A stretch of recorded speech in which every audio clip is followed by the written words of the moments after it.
The history of humankind is not as neat as we like to believe. For every answer archaeologists uncover, another discovery seems to leave behind two more questions. How did ancient people master steel-making techniques that still engineers struggle to rebuild? Why were strange circles carved across the Peruvian landscape? And how did the Nabateans living in one of the driest places on Earth somehow keep an entire city supplied with water? Then there are discoveries so otherworldly that we still cannot agree on whether nature or human hands were responsible. Today, we're looking at 15 ancient mysteries that have survived centuries, arguments, and countless theories and may never be completely solved. So, let's begin this countdown with number 15. Botswana meteorite mask. There's something about this meteorite from Botswana that makes people stop for a second longer than they normally would.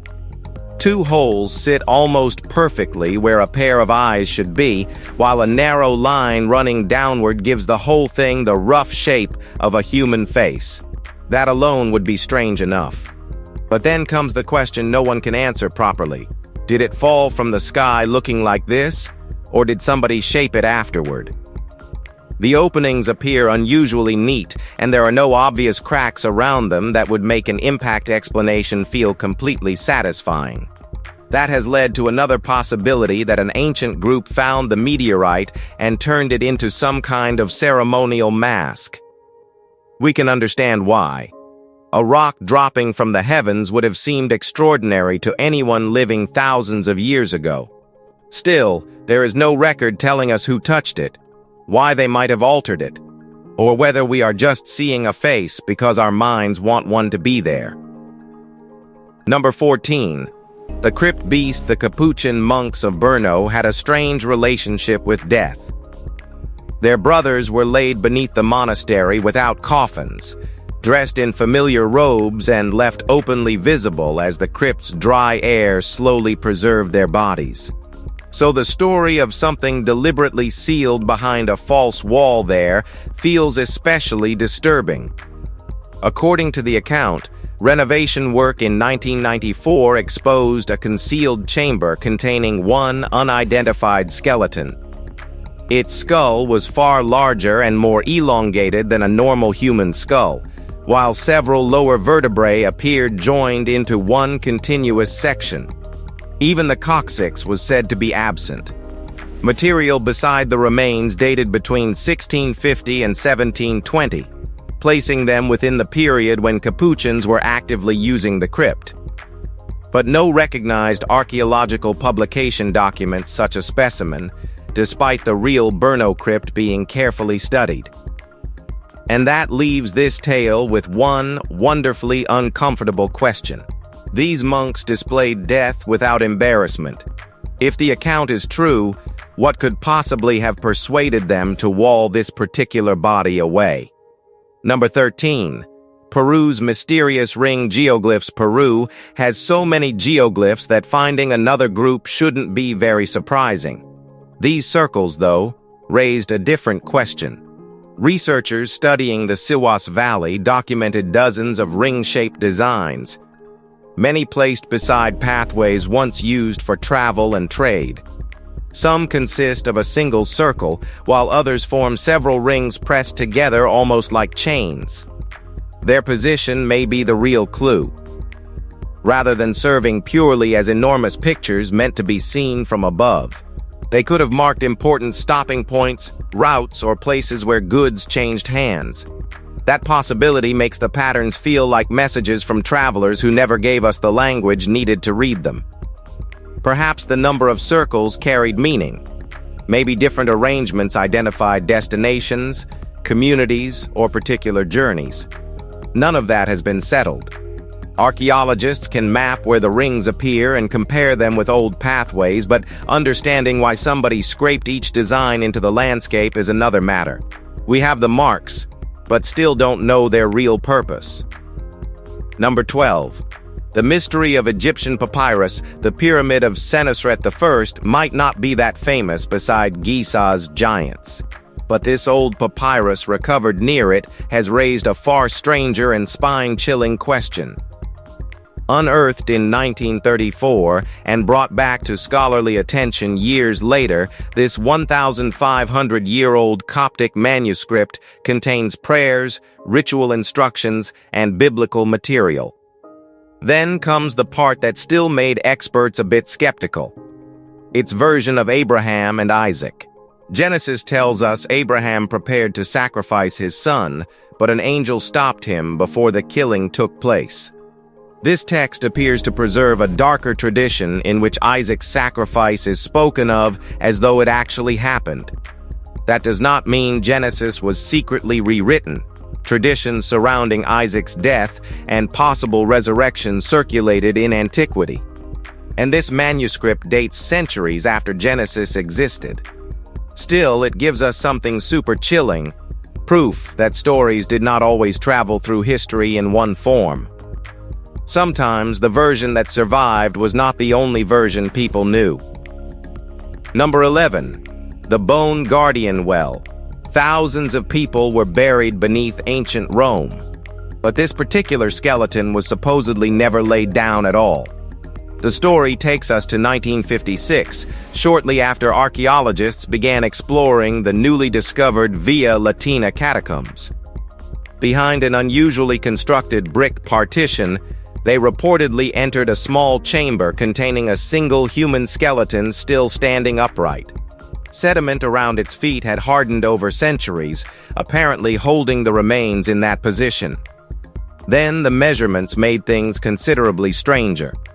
The individual was said to stand roughly 2.3 meters tall, while the skull reportedly contained unusual ridges dividing the eye sockets.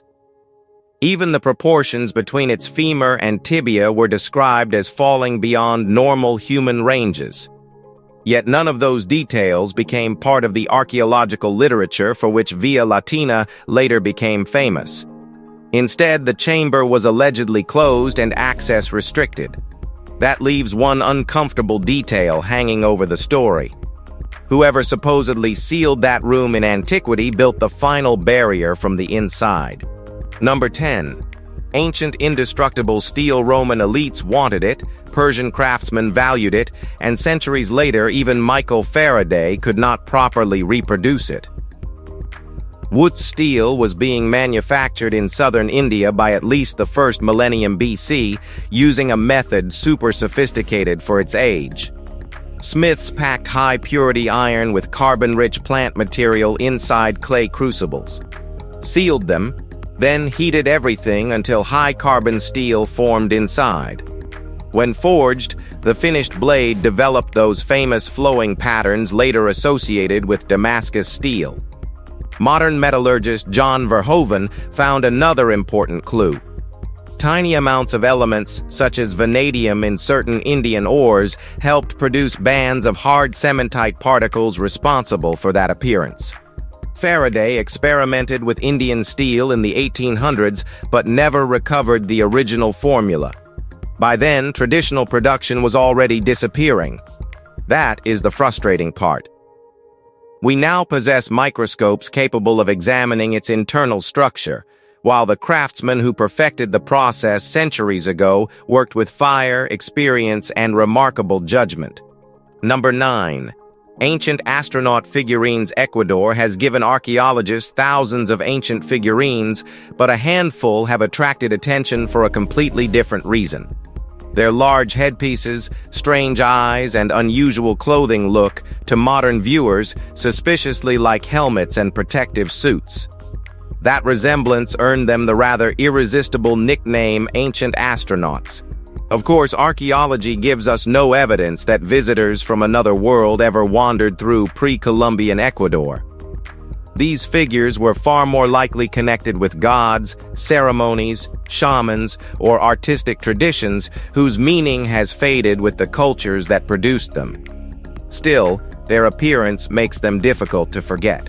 Ecuador was home to sophisticated societies such as Valdivia, Chorrera, Jamacoaque, and La Tolita, each producing distinctive human forms in clay. Without written explanations from their makers, this find is still a mystery. Number 8. The Xiongnu silver dragon tomb. The Xiongnu were long pictured as people who lived entirely on horseback, moving across the Eurasian steppe without much need for permanent settlements. Then, archaeologists in Mongolia came across burials that made that picture look far too simple. Two richly furnished tombs, reported around 2020, appeared to belong to powerful members of Xiongnu society nearly 2,300 years ago. One soon earned the nickname Silver Dragon Tomb because of the striking dragon decoration among its grave goods. A sword decorated with jade was also recovered, something rarely associated with Xiongnu burials in that region. These were not the belongings of people living without hierarchy, wealth, or ceremony. Whoever entered these graves had status, connections, and access to highly skilled craftsmanship. That matters because the Xiongnu were major rivals of China's Han Dynasty, powerful enough to influence frontier defenses for generations. Their written history mostly comes from outsiders. The tombs let them speak for themselves, and what they say is considerably richer than the old stereotype. Number 7. The 100 Caves of Yoshimi. We know plenty of strange communities have disappeared from history, but the first supposed inhabitants of Japan's 100 Caves of Yoshimi are another matter. Old folklore connected these chambers with the Koropokur, a race of small people remembered in Ainu tradition. When Sadao Sudo investigated Yoshimi in 1887, he even entertained the possibility that such people had occupied them. Archaeology eventually offered a less fantastic answer. The chambers belonged to Japan's Kofun period and were cut directly into soft sandstone, most likely as tombs. Their popular name is misleading too, because Yoshimi actually contains 219 openings, making it the country's largest group of this type. Yet one detail still bothers researchers: human remains have not been recovered from them. Their interiors also vary enormously. Certain chambers are carefully finished and spacious, while others appear rough and cramped.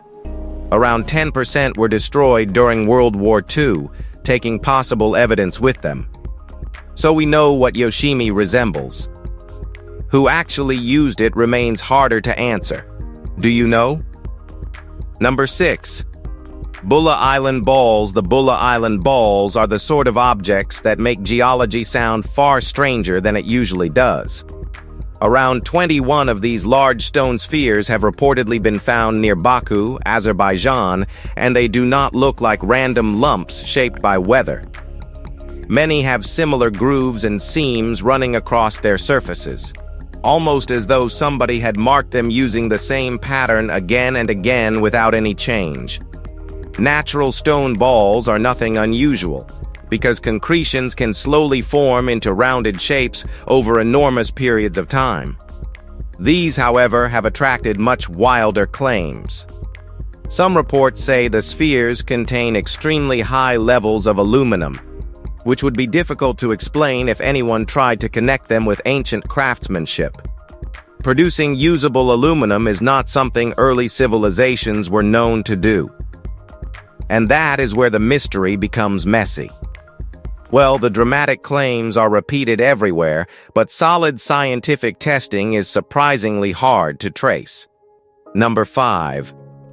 The fused passage. Among the 8,000 bodies resting beneath Palermo's Capuchin monastery, 2 are said to have left researchers with a question nobody could comfortably answer. During restoration work in March 2009, conservators reportedly opened a lower passage that had been bricked away from the main corridors for an unknown length of time. Human remains were expected on the other side. What reportedly stopped the team was the condition of 2 skeletons.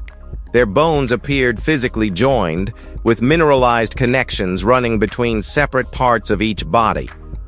This was not simply 2 corpses pressed together after centuries underground. According to the account, there were no tool marks, adhesive substances, or obvious injuries explaining those strange junctions. Even more puzzling, the passage was reportedly sealed again after the examination, and no formal academic study followed. The Capuchin catacombs have been examined for generations, including by bioarchaeologist Dario Piombino Mascali. But this particular case remains strangely absent from published research. All right, now let's move to Number 4. Megaliths of Beglik Tash Well. Europe isn't simply famous for its Stonehenge or those castles everybody photographs. Bulgaria has something considerably stranger waiting near the Black Sea. Beglik Tash looks almost as though giants once played with big boulders and walked away without explaining themselves. Nature formed much of this rocky landscape, but the Thracians later turned it into a sacred sanctuary, cutting basins, channels, steps, and other markings into the granite. Certain arrangements have been interpreted as an ancient solar clock, while another formation is traditionally described as a labyrinth. There are altars, too, giving us a strong clue that ceremonies once took place here. But knowing that does not tell us what those gatherings actually mean. Were people watching the movement of sunlight, honoring their gods, performing sacrifices, or combining all three? If you walk among these formations today, you can recognize human hands everywhere. But understanding what those hands were trying to say is very hard. Number 3. Bronze Age mystery in Dartmoor 2,000 feet above sea level after an exhausting walk across Dartmoor's wet ground. Archaeologists came across something nobody expected to find there. Inside a small stone burial chamber were the cremated remains of a young woman who died around 4,000 years ago. She had not been sent away empty-handed. Beside her were amber beads, wooden ear studs, textile fragments, animal hide, and more than 30 tiny tin objects. Those pieces immediately mattered because they provided remarkably early evidence of timeworking in prehistoric Britain. The amber raised an even bigger question. Scientific analysis traced it to the Baltic region, hundreds of miles away, revealing that objects or the materials used to make them were traveling astonishing distances during the Bronze Age.